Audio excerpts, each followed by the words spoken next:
हरे कृष्णा। आप सभी का चैतन्य योगाश्रम में बहुत बहुत स्वागत है। आज जब समूचा विश्व एक कोरोना जैसी महामारी से भी जूझ रहा है और विश्व को यदि हम छोड़ दें तो हमारे युवा एक विशेष महामारी से ग्रसित हैं। आप नशे को देख लीजिए, आप व्यभिचार को देख लीजिए एवं बहुत सारी ऐसी चीज़ें जो हमारे प्रायः समाज में, चाहे वो युवा वर्ग हो या कोई भी अवस्था हो, व्याप्त है। उसी बीच एक संगठन भी है, एक आध्यात्मिक समूह भी है, अंतर्राष्ट्रीय कृष्ण भावनामृत संघ इस्कॉन। ये आज विश्व भर में वैदिक धर्म का जो प्रचार प्रसार कर रहा है वो हमारे लिए वास्तव में प्रेरणाप्रद है। और हम दूसरे के उदाहरण यदि ना दें, देखिए हम जल्दी से ये चीज़ें कह नहीं पाते, लेकिन मैं यदि स्वयं का उदाहरण दूं, आज से 3 वर्ष पूर्व के यदि आप मेरे जीवन को देखें तो आप नशा, आप मांसाहार, आप धूम्रपान इत्यादि को देखेंगे। लेकिन ये प्रभुपाद जी जैसे संत की कृपा, ये इस्कॉन जैसा एक जो संगठन, जो प्रभुपाद जी की कृपा ही हम कह सकते हैं कि प्रभुपाद जी ने हमको दिया। तो इस्कॉन क्या है, कैसे इस्कॉन की स्थापना हुई, कौन है परम पूज्य परम गुरुदेव श्रीला भक्ति वेदांत स्वामी प्रभुपाद, हम थोड़ा ये जानने का प्रयत्न करेंगे। आज से लगभग 100 या 150 वर्ष पूर्व पश्चिम बंगाल के कोलकाता में एक व्यक्ति जन्म लेते हैं, एक बालक, एक शिशु जन्म लेता है और उनके बचपन का नाम है अभय चरणारविंद। एक साधारण मनुष्य, एक साधारण परिवार में जन्मा हुआ एक बालक। ये बचपन से ही भक्ति में तीव्र भावना रखते थे और इन्होंने एक अपनी आंग्ल भाषा में, अंग्रेजी में डिग्री भी, उच्च डिग्री प्राप्त की। अंग्रेजी भाषा का बहुत अच्छा ज्ञान था, लेकिन प्रायः इन्होंने डिग्री करने के पश्चात डिग्री को त्याग दिया, चूँकि ये अंग्रेज़ों के खिलाफ आंदोलन में भी थे। तो डिग्री त्यागने के बाद इनके गुरुदेव परम पूज्य शिला भक्ति सिद्धांत सरस्वती महाराज इनको बुलाते हैं और कहते हैं कि अभय चरणारविंद, आप क्या सोचते हैं इस राष्ट्र के लिए, आप क्या सोचते हैं अपने जीवन के लिए। तो अभय चरणारविंद जी उत्तर देते हैं कि गुरुदेव, मैं चाहता हूँ ये राष्ट्र आज़ाद हो जावे। अब देखिए कितनी प्रेरणा है उनके हृदय में, कितना एक दुख है इस राष्ट्र के प्रति। तो भक्ति सिद्धांत महाराज बहुत सुंदर उत्तर देते हैं कि हम इस राष्ट्र को आज़ाद करा लेंगे, क्योंकि देखिए एक वैष्णव संत जो कि त्रिकालदर्शी है, जो कि जानता है भूत भविष्य और वर्तमान को, तो जानते थे सिद्धांत महाराज कि राष्ट्र को हम आज़ाद करा लेंगे और आदेश देते हैं कि हे अभय चरणारविंद, मोहमाया से बंधे हुए जीवों की आत्मा का उद्धार कैसे हो, उन्हें माया से आप कैसे आज़ाद कराएंगे, ये एक बड़ा प्रश्न था। आदेश दिया गया कि हे प्रभुपाद, कि हे अभय चरणारविंद, मैं आदेश देता हूँ आप विदेश जाएं और आंग्ल भाषा अर्थात अंग्रेजी में, इंग्लिश में आप उस वैदिक कल्चर, उस वैदिक सिद्धांत को प्रतिपादित करें और समूचे विश्व में फैलाएं। और कहा कि देखिए आज भारत में अनेक विदेशी ग्रंथ, अनेक विदेशी आक्रांत आए, लेकिन भारतीय सभ्यता दबी रह गई। तो बड़े दुख के साथ एक संत का कोमल हृदय कहता है कि अभय चरणारविंद, जो कि प्रभुपाद जी के बचपन का नाम है, कि तुम जाओ और अमेरिका अर्थात पश्चिम के देशों में और अमेरिका जैसे जो मायावाद का गढ़ है वहाँ से प्रचार शुरू करो। आप अंग्रेजी के अच्छे वक्ता भी हैं, ऐसा बोला। तो सन 1950 अर्थात आज़ादी के आसपास का समय था जब प्रभुपाद जी अमेरिका गए थे। खैर हम उस मुद्दे को भी अभी लेंगे, है ना। उस बीच एक बार की बहुत सुंदर घटना आती है। उसके बाद प्रभुपाद जी ने भगवत गीता को हिंदी से अंग्रेजी में ट्रांसलेशन शुरू किया। तो लगभग 1 साल प्रभुपाद जी को लगा और तब प्रभुपाद जी अपना, उनका एक दवाई का कारखाना था, वहाँ से लौट ही रहे थे कि उनकी पत्नी ने वो भगवत गीता का जो ट्रांसलेशन जो उन्होंने एक पेपर पे किया था, कुछ पेपर्स थे उन पर किया था, वो उठाया और रद्दी में बेच दिया। अब संयोग था, प्रभुपाद जी आए, इधर उधर पेपर ढूंढने लगे, बोले वो गीता के पेपर कहाँ हैं। तो जब पत्नी से पूछा तो कहती है, बोले वो तो मैंने बेच दिए रद्दी में। तो प्रभुपाद पूछते हैं, भाई बेच कर क्या लिया आपने। तो कहती है, बोले हमारे जो अंग्रेज है ना, उस समय जो भारत में अंग्रेज थे, बोले अंग्रेजों ने कहा चाय पीनी चाहिए, तो मैंने उनको दिया और चाय खरीद ली। आहा, प्रभुपाद जी बड़े दुखी हुए और अंत में प्रभुपाद जी कुछ शब्द कहते हैं, शब्द थे टी या मी। पत्नी से पूछते हैं टी या मी, और चुनाव पत्नी के सामने है और पत्नी कह देती है टी। ये आप भावावेश कह लीजिए, गुस्सा कह लीजिए, कुछ भी कह लीजिए, पत्नी ने कहा टी। प्रभुपाद जी उस दिन गृह त्याग करते हैं और प्रभुपाद वृंदावन में जाते हैं। वृंदावन वही वृंदावन जहाँ भगवान ने लीला की है। इसीलिए एक वो भजन की पंक्तियां भी हैं कि जहाँ सब लीला करी लो श्री नंद नंदन, ये वही वृंदावन है जहाँ आज भी श्रीमती राधा रानी कुंज की गलियों में कृष्ण कह कह कर बेहोश हो जाया करती है। खैर, हम वृंदावन के परिचय पे अन्य वीडियो आप इस योगाश्रम चैतन्य योगाश्रम चैनल पर देख पाएंगे। अभी हम बात करते हैं प्रभुपाद जी की। तो वृंदावन में एक स्थान है राधा दामोदर, बड़ा पवित्र, हमारे गोस्वामियों के एक मंदिर में से एक है श्री राधा दामोदर मंदिर। तो वहाँ प्रभुपाद जी गए और एक कमरा किराए पर लिया। वहाँ प्रभुपाद जी कुछ समय रहे। वहीं से उन्होंने पत्रिका भगवत दर्शन या बैक टू गॉडहुड का भी प्रतिपादन किया। अब ये प्रभुपाद जी मौके ढूंढते रहे, अर्थ धन नहीं था, है ना, बुढ़ापा था, जवानी नहीं थी, समय नहीं था, कैसे अपने गुरु की आज्ञा को पालन करें। अंत में जब प्रभुपाद ने देखा कि अब धन भी नहीं है, अब उम्र भी जाती है, बीत रही है, तब वे निर्णय करते हैं, वे महानुभाव स्वामी निर्णय करते हैं और 69 जो उनकी एज थी, लगभग हम 70 वर्ष 70 ईयर मान सकते हैं, तब वह जलदूत नामक यान से, जलदूत नामक एक पानी का जहाज था और उस जहाज का टिकट खरीदने के लिए पैसे भी नहीं थे। एक लेडी थी जिनका नाम मैं अभी नहीं जानता, उन्होंने वो टिकट उनको करा कर दिया था। प्रभुपाद उस जलदूत नामक यान से अमेरिका पहुंचे। और ध्यान रखिएगा, अमेरिका पहुंचने की जो यात्रा थी, लगभग 13-14 दिन की यात्रा थी, प्रभुपाद जी 2 बार हार्ट अटैक से ग्रसित होते हैं। 2 बार उन महान संत को हार्ट अटैक होता है। ध्यान दीजिएगा, उम्र 70 वर्ष, पैसा कुछ भी नहीं और 2 बार हार्ट अटैक और 14 दिन की पानी के जहाज की बहुत कठिनाइयों से भरी हुई यात्रा। अब प्रभुपाद जी पहुंचे अमेरिका के उस तट पर। वहाँ उस समय हिप्पीज एक जनजाति जो सड़क के किनारे पड़ी रहती थी, है ना, नंगे पड़े रहना, नशा करना, और यही उनके काम थे।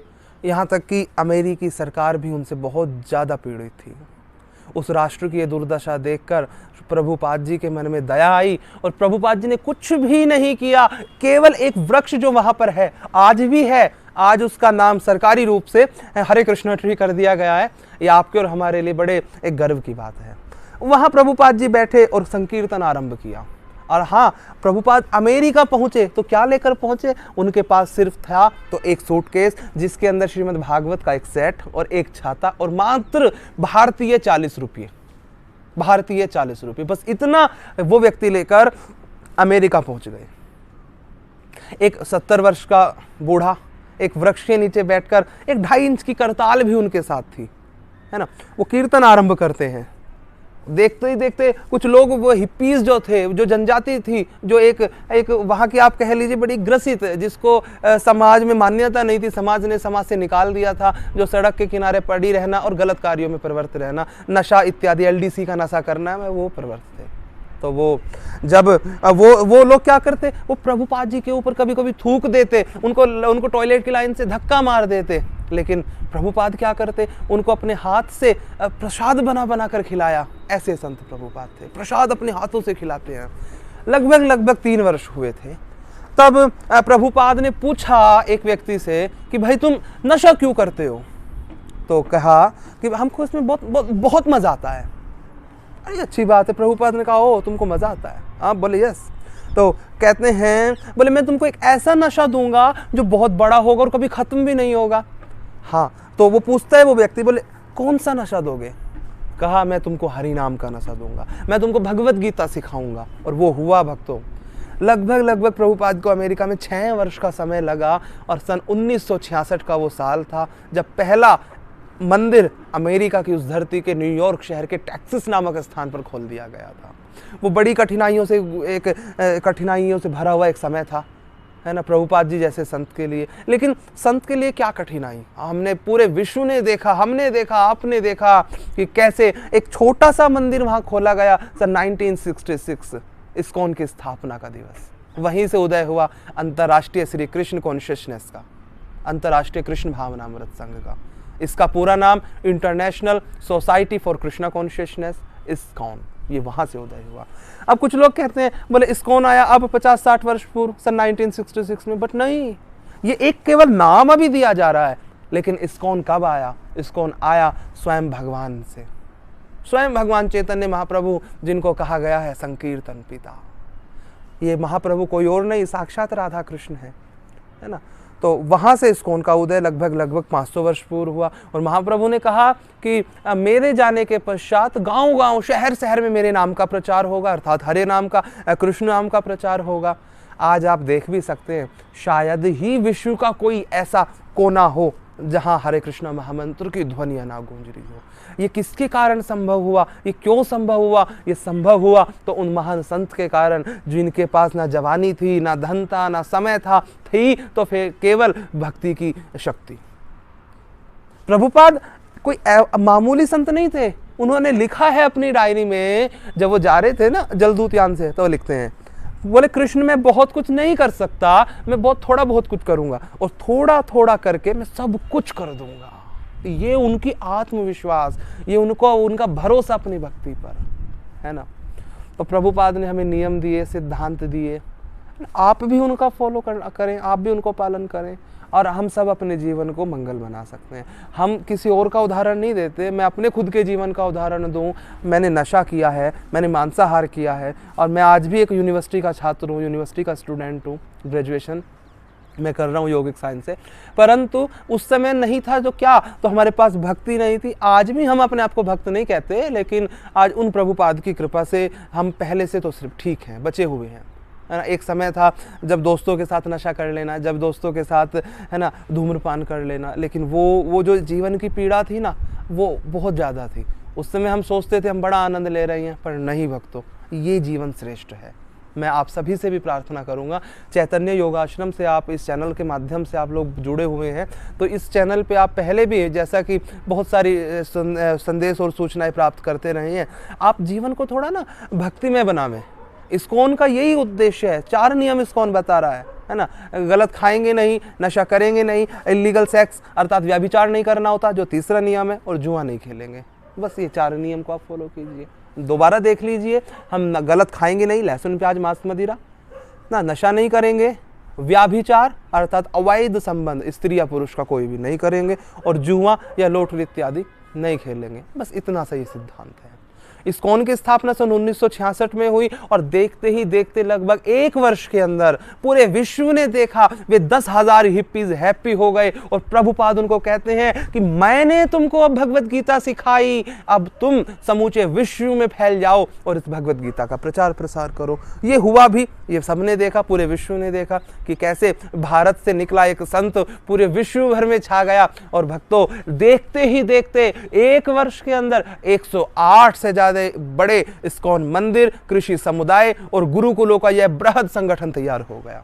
कितना समय लगा इस्कॉन को बृहद संगठन बनने में? मात्र 1 साल लगा। मेहनत प्रभुपाद का पूरा जीवन, और केवल प्रभुपाद का नहीं, बड़े प्रभुपाद का अर्थात उनके गुरुदेव का पूरा जीवन, और उनका नहीं, हमारी पूरी वैष्णव परंपरा का जीवन खपा है इसमें।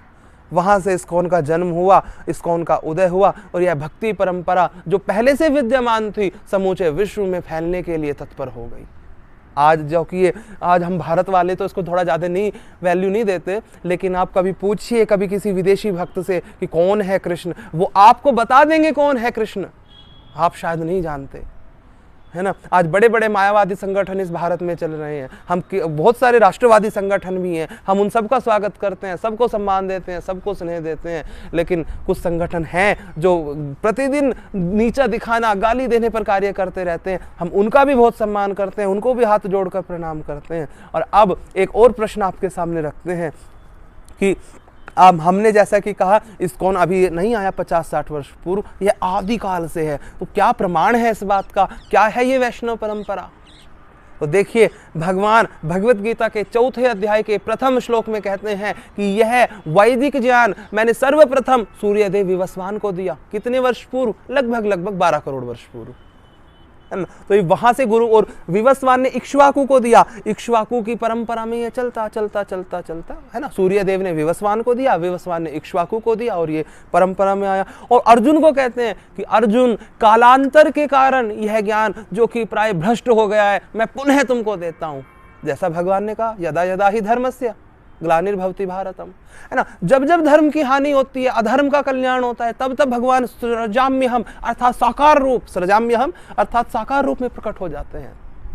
कुछ लोग कहते हैं बोले भगवान जन्म नहीं ले सकते, तो देखिए भगवत गीता में स्वयं भगवान कहते हैं कि अर्जुन, जब जब मैं मनुष्य रूप में अवतरित होता हूँ तब तब मूर्ख मेरा उपहास करते हैं और बुद्धिमान मेरी भली भांति उपासना करते हैं। तो देखिए कलयुग है, ऐसे बहुत सारे संगठन हैं जो आपको बताएंगे, आपको सिखाएंगे कि कृष्ण भगवान नहीं है, कृष्ण ये नहीं है, कृष्ण वो नहीं है। किसी पे आप फोकस ना करें, आप उन परम संत उन श्रील प्रभुपाद जी को थोड़ा सा जाने विचारें। गुरु परंपरा चली, हमारे प्रथम गुरु स्वयं श्री कृष्ण ये ज्ञान देते हैं ब्रह्मा जी को, ये ब्रह्मा जी ज्ञान देते हैं माधवाचार्य जी को, और चलता चलता चलता चलता, हाँ, ब्रह्मा जी नारद मुनि को, नारद जी वेद व्यास जी को, और वेद व्यास जी मध्वाचार्य जी को, सॉरी मैं क्षमा चाहूँगा, ये पूरा परंपरा का सीक्वेंस है। चलते चलते यह वैदिक ज्ञान परंपरा आज शिला भक्ति वेदांत स्वामी प्रभुपाद तक आई, है ना। उसके बाद हमारे गुरुदेव और प्रभुपाद जी के अन्य अन्य शिष्य आप देखते ही हैं। ऐसे ही 4 परंपराएं प्रामाणिक प्रायः मानी जाती हैं, है ना। भगवान एक परंपरा में इस ज्ञान को देते हैं श्री ब्रह्मा जी को, जिसमें हमारा इस्कॉन आता है ना। इसको बोलते हैं श्री ब्रह्मा माधव वैष्णव गौड़ीय परंपरा, क्योंकि इसके मूल आचार्य हैं ब्रह्मा और मध्वाचार्य, इसलिए ब्रह्मा माधव। और गौड़ीय क्योंकि यह गौड़ देश में पली बड़ी, गौड़ देश माने तो पश्चिम बंगाल, आज का पश्चिम बंगाल, इसी का प्राचीन नाम ये गौड़ देश के नाम से जाना जाता था। तो इसीलिए क्योंकि अधिकतम आचार्य पश्चिम बंगाल से जन्मे हैं, पश्चिम बंगाल से संबंध रखते हैं, तो इसीलिए इस परंपरा के पीछे जुड़ा गौड़ीय वैष्णव संप्रदाय, है ना। उसके बाद भगवान इस ज्ञान को देते हैं श्री लक्ष्मी जी को, है ना, जिसको हम कहते हैं श्री श्री परंपरा, श्री और फिर श्री एक लक्ष्मी जी के लिए परंपरा, है ना। ये भी एक परंपरा है। इसके आचार्यों की भी सूची आप पूरी जान सकते हैं, आप थोड़ा डिटेल में जाएंगे तब, है ना। अभी हम डिटेल में नहीं जा रहे, आगे चलते हैं। तीसरी बार भगवान इस ज्ञान को देते हैं कुमारों को, 4 कुमार, सनक, सनंदन, सनातन और सनकादि, वहां से भी एक परंपरा चली। और चौथी बार भगवान इसी ज्ञान को देते हैं भगवान शिव को, जहाँ से परंपरा चली श्री रुद्र वैष्णव परंपरा। 4 वैष्णव संप्रदाय आज भी उपलब्ध हैं, आज भी इस धरातल पर मौजूद हैं, और चारों की अपनी अपनी गुरु परंपराओं के आचार्य भी हैं। जैसा अभी वैष्णव ब्रह्मा माधव वैष्णव संप्रदाय के 32वें आचार्य प्रभुपाद जी हैं, और सब संप्रदायों के अपने किसी का 107, किसी का 105, ऐसे सबके आचार्यों की सूची आज भी उपलब्ध है। हम क्यों कहते हैं कि भगवत गीता यथारूप ही पढ़े, क्यों कहते हैं? ये प्रमाणिक है, और हम कहते नहीं विश्व भर में है।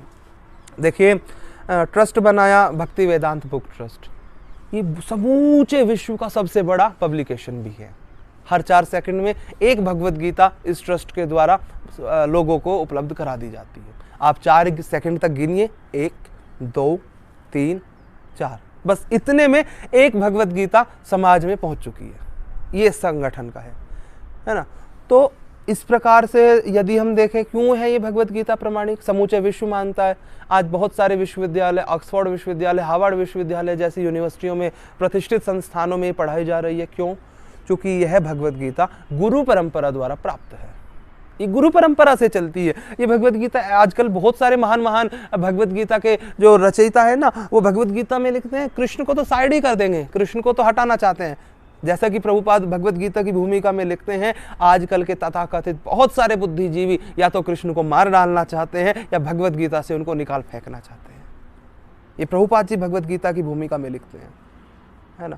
तो बहुत सारे लोग हैं जो कहेंगे बोले कृष्ण समाधि में है, और समाधि में बैठकर वो भगवान को, मतलब उनके अंदर से परमात्मा बोल रहा है। देखिए ऐसा नहीं हुआ करता। भगवान कृष्ण बार बार जोर देते हैं, बोले मैं। कृष्ण बार बार कह रहे हैं मैं पिता हूँ, मैं परम ब्रह्म हूँ, मैं भगवान हूँ, मैं आदि पुरुष हूँ, बार बार कह रहे हैं। केवल कृष्ण ही नहीं, ब्रह्म संहिता 5वें अध्याय का पहला मंत्र भी हमें इस ओर प्रेरणा देता है, जो कहा गया है ईश्वरः परमः कृष्ण सच्चिदानंद विग्रह अनादिरादिर गोविंदा सर्व कारण कारणम, है ना। भगवान ब्रह्मा कहते हैं ईश्वरः परम कृष्ण, हे नारद ये जो भगवान कृष्ण है ना, ये ईश्वर है, ईश्वरः परमा कृष्ण सच्चिदानंद विग्रह, ये सच्चे आनंद के विग्रह हैं, है ना। सच्चिदानंद विग्रह अनादिरादिर गोविंदा, ये मेरे और सभी के आदि कारण है, गोविंद है। गोविंद कौन है? गो जमा विंद, गो अर्थात इंद्रियां, गो अर्थात गैयाएं, है ना, विंद अर्थात सुख प्रदान करने वाले। गोविंद वो हैं जो इंद्रियों और गौओं अर्थात गैयाओं को सुख प्रदान करते हैं, है ना। तो इसीलिए कहते गोविंद आदि कारण है। ये भगवान ये प्रमाण है, गोविंदम आदि पुरुषम तहम अहम भजामि। यही तो कहा ब्रह्मा ने कि गोविंद आप आदि पुरुष हैं, मैं आपका भजन करता हूं। तो ये पूरा सिद्धांत है। आप आज भी, अभी जब हमने इतनी चर्चा की है, 2 मिनट आपकी मैं बाद में ब्रज के परिवेश में ले लेते हैं। ब्रज में आप कभी जाइए, आप वहाँ एक सबसे जो ब्रज की शान है, आप ब्रज में देखेंगे गैयाएँ, जगह जगह आपको ना कोने कोने में गैयाएँ मिलेंगी, चरती मिलेंगी।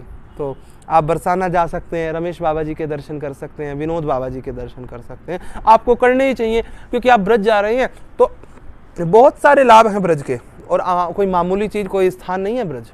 ब्रज बैकुंठ का टुकड़ा है, श्री जी अपने साथ उस ब्रज को लेकर आई है ना। तो वहाँ साधु संग करें, वहाँ अच्छे अच्छे संतों का दर्शन करें, वही ब्रज की महिमा का अगर आप पूरा लाभ लेना चाहते हैं तो आपको ये करना ही होगा, ये करना भी चाहिए।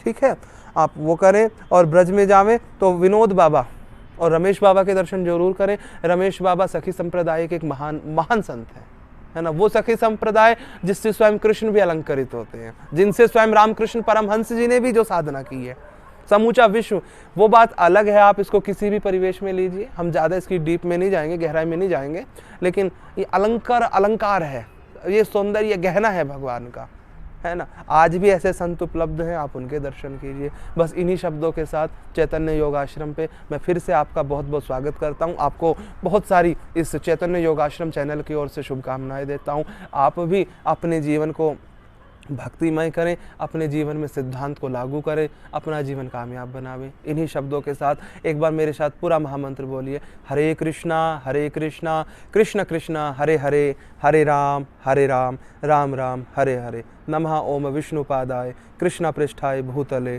श्रीमते भक्ति वेदांत स्वामिनि इति नामिने नमस्ते सरस्वती देवे गौरवाणी प्रचारिणे निर्विशेष शून्यवादी पाश्चात्य देशतारिणे। बोले हरे कृष्णा।